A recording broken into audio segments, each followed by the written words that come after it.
Smoking isn't just suicide, it's murder. In 2008, the Chilean Corporation Against Cancer published an anti smoking ad. The ad was an image of a young boy crying out in pain as cigarette smoke forms a bag around his head, forcing him to breathe in the fumes. Printed under the image were these words: "Smoking isn't just suicide, it's murder." Despite the anti smoking message this ad and many others have promoted throughout the years, the Centers for Disease Control and Prevention report that 37.8 million Americans still smoke today. I have done lots of research on the effects smoking can have on your health and, more importantly, how it can impact your whole life. According to my Google survey that most of you participated in, 0% of my audience smokes. This raises the question, why give a speech about smoking? Well, the survey also shows that 70.5% of you all have a friend or family member who smokes. That means the majority of us know at least one smoker, and I believe we can use the information in this speech to sway some of our friends and family to quit smoking. Today, I will share with you how we are all impacted by smoking, the health consequences of smoking, and the non-health consequences of smoking in order to prove that smoking cigarettes should be illegal. In my Google survey, only 23.5% of my audience said they would support making smoking illegal. This number is surprising considering what effect smoking can have on us non-smokers. According to the American Cancer Society, secondhand smoke is defined as a mix of two kinds of smoke: mainstream smoke, which is exhaled by the smoker, and side-stream smoke, smoke that is emitted from the end of a cigarette while someone is smoking. This side-stream smoke is extremely harmful because it contains cancer-causing agents. The American Cancer Society also added that non-smokers who breathe in secondhand smoke take in nicotine and toxic chemicals the same way smokers do. Even if we are not the ones smoking, we still face consequences for allowing it in public. According to the survey, 17.7% of you have no problem with people smoking in public places, despite this opening the possibility for secondhand smoking.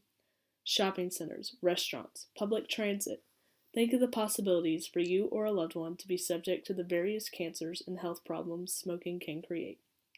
These are big issues when dealing with smoking because they are putting lives in danger.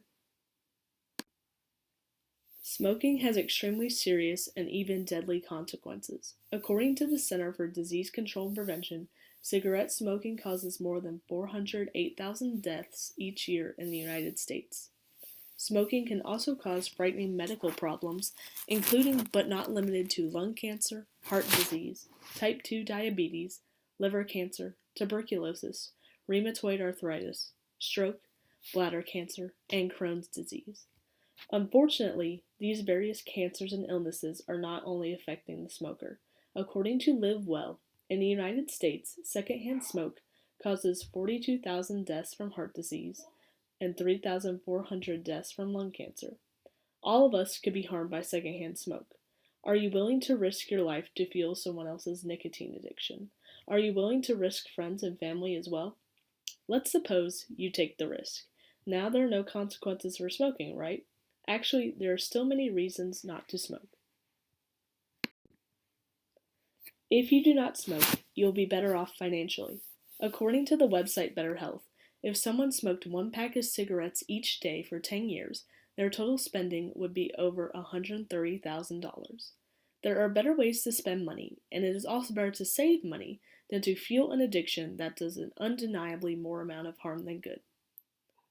Secondly, not smoking will decrease animal testing.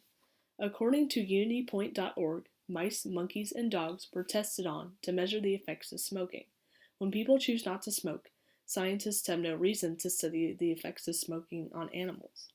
Thirdly, smoking can impact social life as well. Not only can the family of a smoker be harmed through secondhand smoke, but smoking can tend to strain familial bonds and friendships. When addicted to smoking, smokers must often leave what they are doing to go outside and smoke. They often miss out on spending time with friends, family, or peers. Also, when with family or friends, they are more occupied with thinking about their next smoke break than the people around them. Today I have discussed secondhand smoking, the health-related consequences of smoking on both the smoker and those around them, and the non-health consequences of smoking. Based on what I have shared, I hope that I have either reinforced what your view on smoking is, or I made you acknowledge my opinion on smoking and challenged you to think about your differing view. I know some of us disagree, but I ask you to ponder the quote, "Smoking isn't just suicide, it's murder." Are we going to continue to allow people to harm themselves and others through the use of cigarettes? Think about it. Thank you.